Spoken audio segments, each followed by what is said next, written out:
তথ্য প্রযুক্তির উন্নতির সঙ্গে সঙ্গে ঝুঁকি বেড়েছে সাইবার হামলার। গেল 10 দিনে সরকারি 8টি ওয়েবসাইটে 50,000-এর বেশি বার হামলা হয়েছে। এছাড়া 70টি শিক্ষা প্রতিষ্ঠানে ওয়েবসাইটেও সাইবার হামলা হয়, তবে কোনোটি দখল নিতে পারেনি হ্যাকাররা।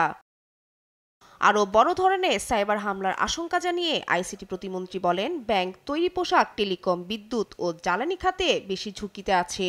হেলথ হোক, এডুকেশন হোক, গার্মেন্টস হোক, পাওয়ার, এনার্জি, টেলিকম, ফাইন্যান্স যেই হোক, যদি তারা আক্রমণের শিকার হয়, যদি ক্ষতি হয়, এ কারণে আমরা একটা whole of government, whole of nation approach নিয়েই আমরা বর্তমান সাইবার এই ঝুঁকিটা মোকাবেলা করার আপ্রাণ চেষ্টা করছি।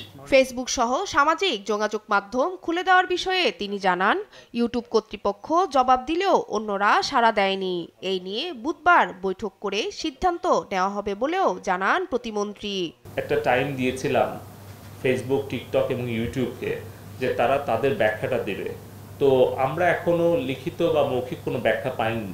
তবে আমরা শুধু তাদেরকে জিজ্ঞেস করেছি পলিসি এবং স্ট্যান্ডার্ড যেটা আছে তাদের কমিউনিটি স্ট্যান্ডার্ড, সেটা তারা অনুসরণ করে কিভাবে বাংলাদেশের সাইবার স্পেস তারা ব্যবহার করতে চায় এই বিষয়টাই আমাদেরকে ব্যাখ্যা করতে বলেছি। ফ্রিল্যান্সারদের ক্ষতিপূরণ হিসেবে আর্থিক প্রণোদনা দিতে বাণিজ্যিক মন্ত্রণালয়কে সুপারিশ করবে আইসিটি বিভাগ। তাদের যে সার্ভিস এক্সপোর্ট, এটার উপরে যাতে ইনসেনটিভটা পায়, আমি বাণিজ্য মন্ত্রণালয়ের সাথে কথা বলবো।